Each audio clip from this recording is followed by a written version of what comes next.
Overall ગઈકાલે પણ ખાસી ખરીદારી ગ્રાસિમ, અલ્ટ્રાટેક, સિમેન્ટ જેવી કંપનીઓમાં જે આપણને એક મજબૂતી જોવા મળી હતી.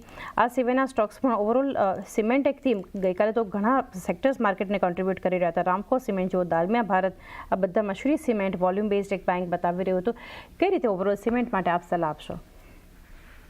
પહેલા બી અને મારા ખ્યાલથી ગઈકાલે ને પણ પરમ દિવસે હું આપણી સહયોગી ચેનલ CNBC આવાસ પર હતો અને આ ક્ષેત્રની ઉપર આ જ પ્રશ્ન મને પૂછવામાં આવેલો કે લાંબા ગાળા માટે એક એવું કયું ક્ષેત્ર છે જે તમને સારું લાગે છે.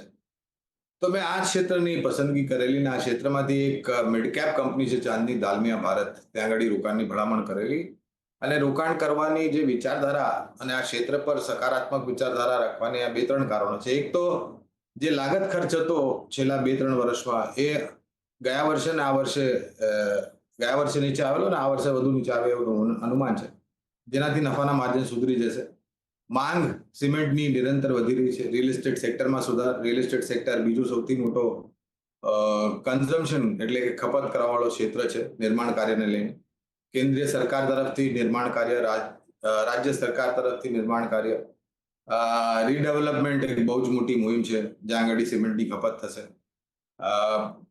અને બીજી વાત એ છે કે આજે જે બી વસ્તુઓ આંતરરાષ્ટ્રીય સ્તર પર અને રાષ્ટ્રીય સ્તર પર થઈ રહી છે, ટેરિફને લઈને અથવા તો આ જીઓપોલિટિકલ, આ એક એવું ક્ષેત્ર છે જે બંનેમાંથી દૂર છે.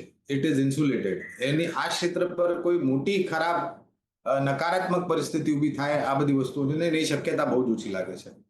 તો સિમેન્ટ ક્ષેત્ર ગમે છે. Large cap, mid cap, small cap આ ત્રણેય પર ખરીદારીની ભલામણ છે. અને જે પરિણામ આપણે જોયા છે ગયા નાણાકીય વર્ષના ચોથા ત્રૈમાસિકના, એના આધાર પર અને ટિપ્પણીઓ પર એટલું હું કહી શકું છું કે હવે ધીરે ધીરે કરીને જે સુધારની ગતિ છે એ વધતી જશે સિમેન્ટ ક્ષેત્રમાં. તો એક વ્યૂ સિમેન્ટ માટે ઓવરઓલ એક ખાસો પોઝિટિવ છે. દાલમિયા ભારત જેવી કંપનીઓ લોંગ ટર્મ ફોકસમાં રાખી શકો છો. અબાઉટ ઇન્ડિયામાં